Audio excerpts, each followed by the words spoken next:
तो चलिए एक बार फिर से आप सभी का स्वागत है दोस्तों हमारे यूट्यूब चैनल पे। दोस्तों मेरा नाम निखिल है और आज की इस वीडियो में बात करेंगे यूजी सेमेस्टर 3 हिस्ट्री के। दोस्तों आज हम लोग पढ़ने वाले हैं इतिहास, और इतिहास में पढ़ेंगे दोस्तों राजपूत वंश के बारे में। दोस्तों इस वीडियो में लोग देखेंगे राजपूतों की उत्पत्ति के बारे में, क्योंकि बहुत सारे प्रश्न बनते हैं राजपूतों की उत्पत्ति से। तो आज हम लोग करने वाले हैं दोस्तों राजपूतों की उत्पत्ति। इससे पहले मैंने हून, आक्रमण और पुष्यभूति वंश पे वीडियो बना दिया है। अगर आप सभी ने उसे नहीं देखा है तो जाके चैनल पे देख सकते हैं दोस्तों, ठीक है, क्योंकि वो भी बहुत ही महत्वपूर्ण है दोस्तों, ठीक है। तो अभी हम लोग देखेंगे दोस्तों राजपूतों की उत्पत्ति, क्योंकि यहाँ से प्रश्न बहुत सारी परीक्षाओं में पूछे जाता है और एक न एक प्रश्न यहाँ से रहेगा ही दोस्तों, निश्चित है, ठीक है। तो देखते हैं राजपूतों का उदय।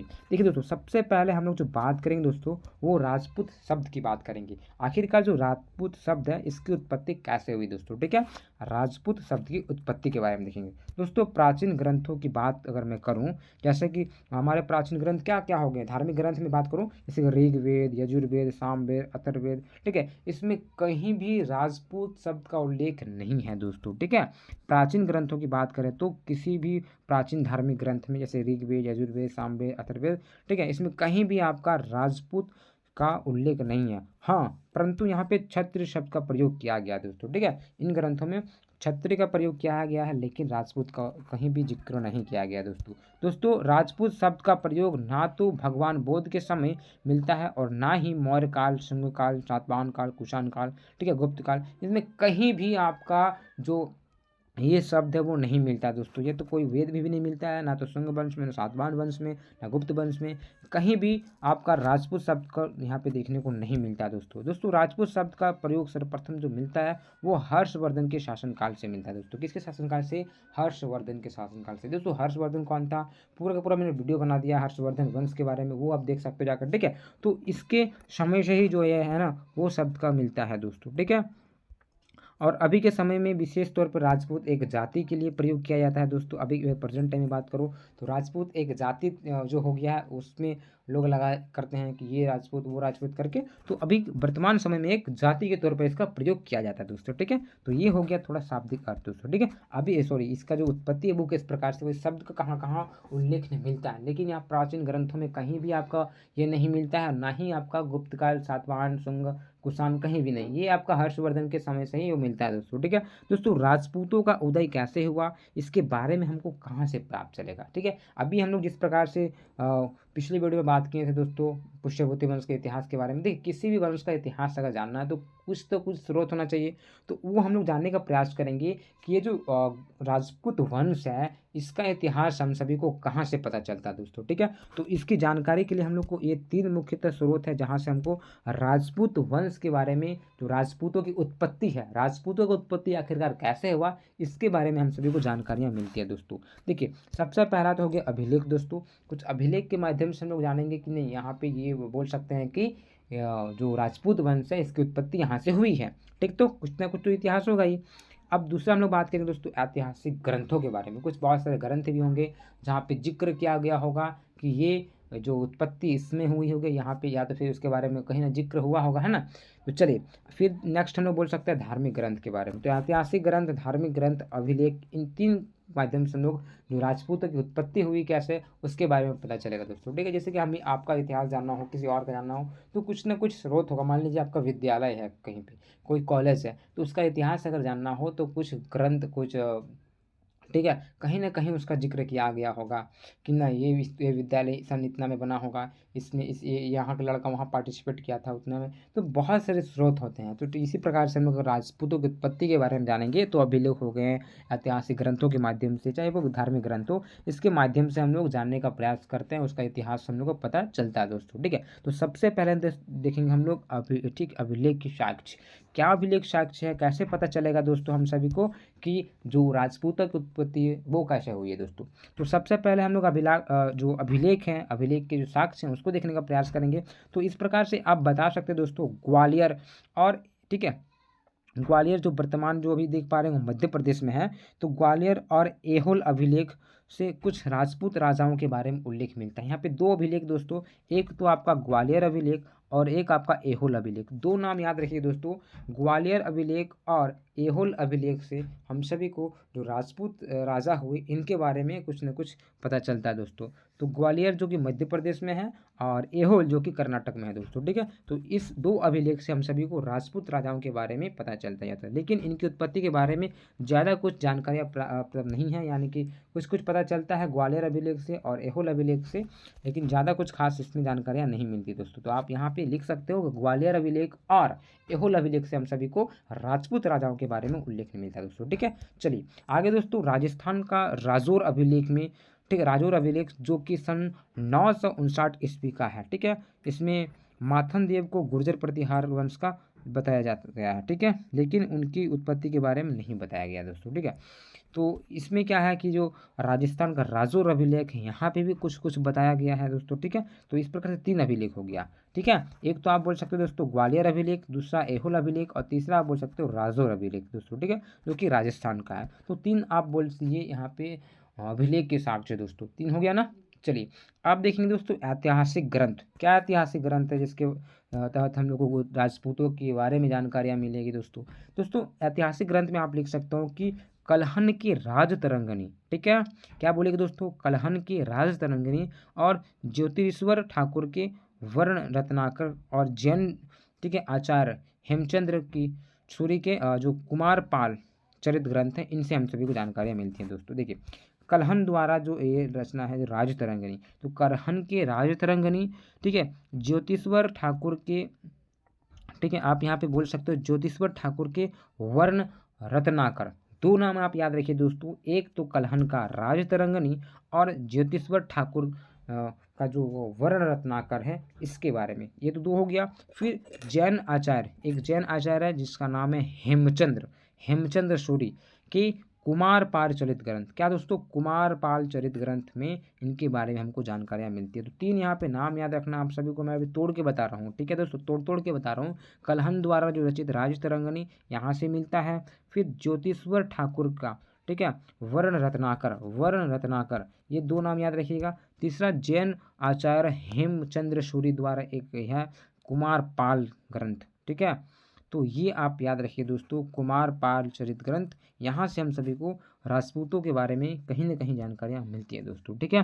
36 राजपूत कुल का वर्णन किया गया है इसमें, तो इसमें जाते हैं 36 राजपूत कुलों का वर्णन किया, परंतु इसमें अलग अलग कुलों का वर्णन है दोस्तों, ठीक है। तो यहाँ तक तो हम सभी को ऐतिहासिक ग्रंथ में पता चलता है। एक नाम कलहन का राज तरंगिणी, फिर ज्योतिश्वर ठाकुर द्वारा जो रचित है यहाँ पे, ठीक है, वर्ण रत्नाकर यहाँ से, और कुमार पाल चरित ग्रंथ से हम सभी को राजपूतों के बारे में जानकारियाँ मिलती है। तो वहाँ ऊपर हम 3 देखें, राजौर अभिलेख है ना, ऐहोल अभिलेख, ग्वालियर अभिलेख, वो अभिलेखों में हो गया, वहाँ से तो पता चला। यहाँ पे आप बोल सकते हो राज तरंगिणी, ठीक है, वर्ण रत्नाकर और कुमार पाल चरित ग्रंथ, यहाँ से 3, ये 3 उदाहरण दे दिए आप, एक तो अभिलेखों में और एक आप ऐतिहासिक ग्रंथ में। तो 3 एग्जाम्पल दे दिए आप, उदाहरण हो गया कि चलिए भैया यहाँ से हम सभी को राजपूती के बारे में जानकारियाँ मिलती है।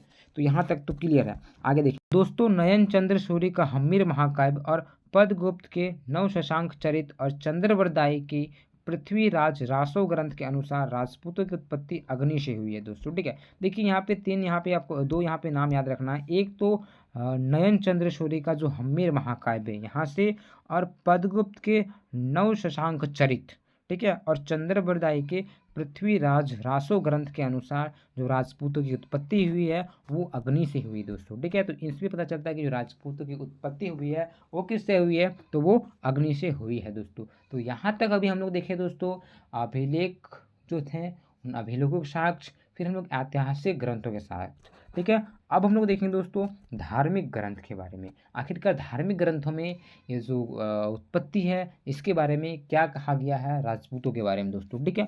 तो अभी हम लोग देखेंगे धार्मिक ग्रंथों को दोस्तों भविष्य पुराण और भागवत पुराण के अनुसार जब दैत्यों का आतंक बढ़ गया तो महर्षि वशिष्ठ, गौतम और अगस्त ने दैत्यों का विनाश करने के लिए राजस्थान में स्थित, ठीक है, अब्बू पर्वत पर एक विशाल यज्ञ कराया, ठीक है। तो यज्ञ का आयोजन किया और उसी यज्ञ से चौहान, परमार, चालुक्य और प्रतिहार राजाओं का जन्म हुआ दोस्तों।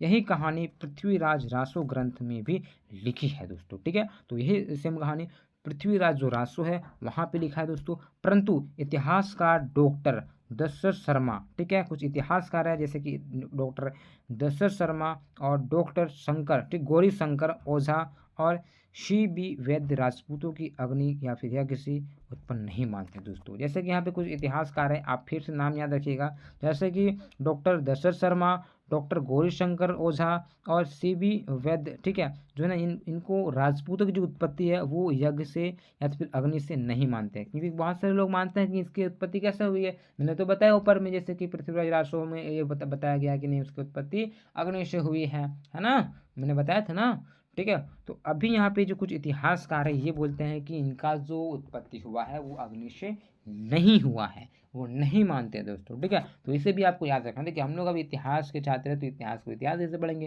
है ना, सबका अपना अपना ये है तो उसको लेके चलना। और इतिहास में जैसे कि कॉपी में आप लिखिएगा तो इसी प्रकार से लिखिएगा दोस्तों, ठीक है।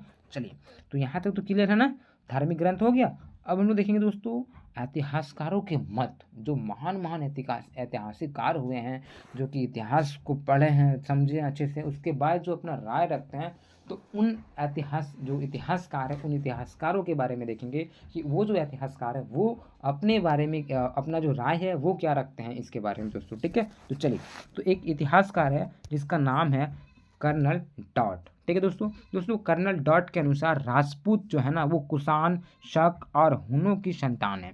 तो ये मानते हैं जो राजपूत है वो कुषाण, शक, हुन के ही संतान है, क्योंकि ठीक है अधिकतर राजपूत मांस खाते हैं, जो कि सनातन धार्मिक ग्रंथों में इसका ये वर्णन नहीं है और इसके विरुद्ध है दोस्तों, ठीक है। तो इनका कहना है जो राजपूत है वो मांस वगैरह खाते हैं, ठीक है, जो कि सनातन धर्म में ऐसा नहीं कहा गया है कि ये लोग मांस वगैरह खाते हैं, तो वर्णन नहीं लेना है, ठीक है। तो ये मानते हैं कि कुषाण, शक और हुन को संतान है, क्यों, क्योंकि ये लोग मांस खाया करते हैं, ठीक है। तो नाम आप याद रखिए दोस्तों, कर्नल डॉट, ठीक है। चलिए आगे देखते हैं दोस्तों, एक नाम यहाँ पे आता है विलियम ब्रुक, ठीक है दोस्तों। विलियम ब्रुक के अनुसार सभी राजपूतों का उत्पत्ति गुर्जरों से हुआ दोस्तों, ठीक है। अब यहाँ पे विलियम ब्रुक जो है ये क्या बोलते हैं, इनका मानना है कि जो राजपूतों का जो उत्पत्ति हुआ है वो हुआ है गुर्जरों से, किसी दोस्तों, किससे, गुर्जरों से दोस्तों, ठीक है। तो यहाँ तक तो क्लियर, दो इतिहासकार अपने अपने मत रख दिए।